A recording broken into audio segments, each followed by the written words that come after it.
প্রকৃতি আর মানুষের জীবন দুটোই পানি ছাড়া অসম্পূর্ণ।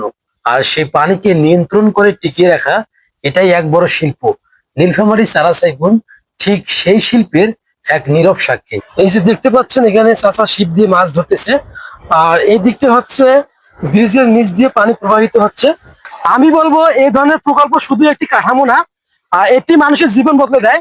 এখানকার কৃষকরা সময় মতো পানি পাচ্ছেন এবং বর্ষার সময় অতিরিক্ত পানি নিয়ন্ত্রিত হচ্ছে, যার ফলে ফসল ভালো হচ্ছে এবং এখানকার জীবনমান উন্নয়ন হচ্ছে।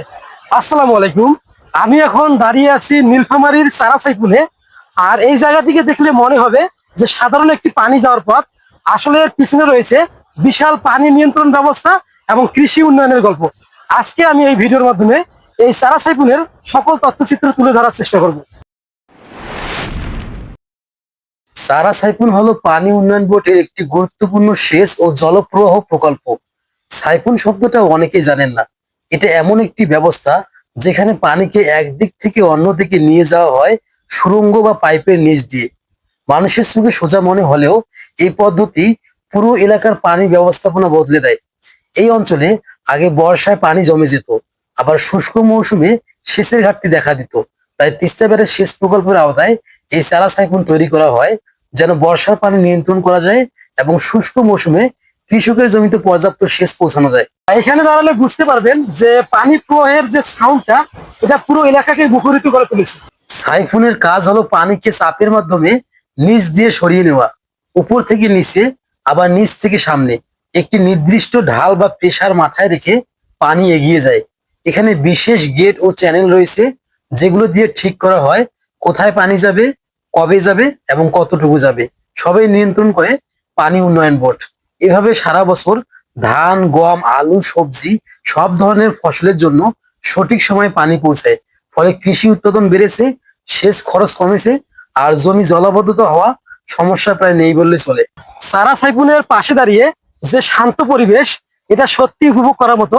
একদিকে পানি প্রবাহ এবং অন্যদিকে সবুজ মাঠ এখানকার পরিবেশকে আরো সৌন্দর্যমণ্ডিত করে তুলেছে। আর এখানে যে কেউ আসলে কিছুক্ষণ দাঁড়িয়ে থাকতে মন চাইবে। শুধু পানি নিয়ন্ত্রণ নয়, এই জায়গা মানুষকে প্রকৃতির সৌন্দর্য উপহার দেয়। গাছের সারি, পাখির ডাক আর পানির টান মিলিয়ে জায়গাটা যেন এক ছোট্ট ওপেন এয়ার পার্ক। অনেকেই বিকালে এখানে হাঁটতে আসে, শিশুরা খেলে, আবার কেউ কেউ শুধু প্রকৃতি দেখতে আসে। সূর্যাস্তের সময় পানির উপর লাল আলো পড়লে পুরো জায়গাটা ছবির মতো সুন্দর হয়ে ওঠে। এখানে জলজ প্রাণী ও মাছের জন্য উপযোগী পরিবেশ রয়েছে। গ্রামের অনেকেই সাইফুনের পানি ব্যবহার করে ছোট্ট মাছের ঘেরো তৈরি করছেন, যেটা তাদের অতিরিক্ত আয়ের পথ। আমি বলবো এই ধরনের প্রকল্প শুধু একটি কাঠামো না, এটি মানুষের জীবন বদলে দেয়। এখানকার কৃষকরা সময় মতো পানি পাচ্ছেন এবং বর্ষার সময় অতিরিক্ত পানি নিয়ন্ত্রিত হচ্ছে, যার ফলে ফসল ভালো হচ্ছে এবং এখানকার জীবনমান উন্নয়ন হচ্ছে। গ্রামের রাস্তা, বাড়িঘর ও কৃষিজীবী বর্ষার অতিরিক্ত পানি থেকে সুরক্ষা পেয়েছে সাইফুনের কারণে। এটা না থাকলে বর্ষার পানি উজিয়ে এসে রাস্তা, বাড়ি আর জমি সব ডুবে যেত। এখন নিয়ন্ত্রিত পানি প্রবাহের কারণে মানুষ অনেক বেশি নিরাপদ।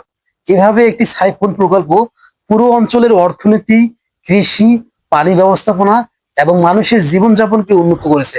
এই যে দেখতে পাচ্ছেন এখানে চাচা ছিপ দিয়ে মাছ ধরতেছে, আর এই দিকটা হচ্ছে ব্রিজের নিচ দিয়ে পানি প্রবাহিত হচ্ছে। আর এই শীত মৌসুমে বিশেষ করে পানি এখানে কম প্রবাহিত হয়, আর বর্ষা মৌসুমে এখানে পানি প্রচুর ভর্তি হয়ে যায়। এই জায়গাটি আপনাদের কাছে হয়তো ছোট মনে হতে পারে, কিন্তু সারা সাইফুন পুরো এলাকার জন্য বিশাল উপকারী একটি জায়গা। যদি নীলফামারীতে আসেন, সময় পেলে একবার এখানে ঘুরে যেতে পারেন। প্রকৃতির সৌন্দর্য আর পানির শক্তি দুটোই কাছ থেকে অনুভব করতে পারবেন। তো আজকের এই ভিডিও এই পর্যন্তই। আপনারা যদি আমার এই চ্যানেলে নতুন হয়ে থাকেন, তাহলে চ্যানেলটি সাবস্ক্রাইব করে পাশে থাকবেন। তো ভালো থাকেন সবাই, আল্লাহ হাফেজ।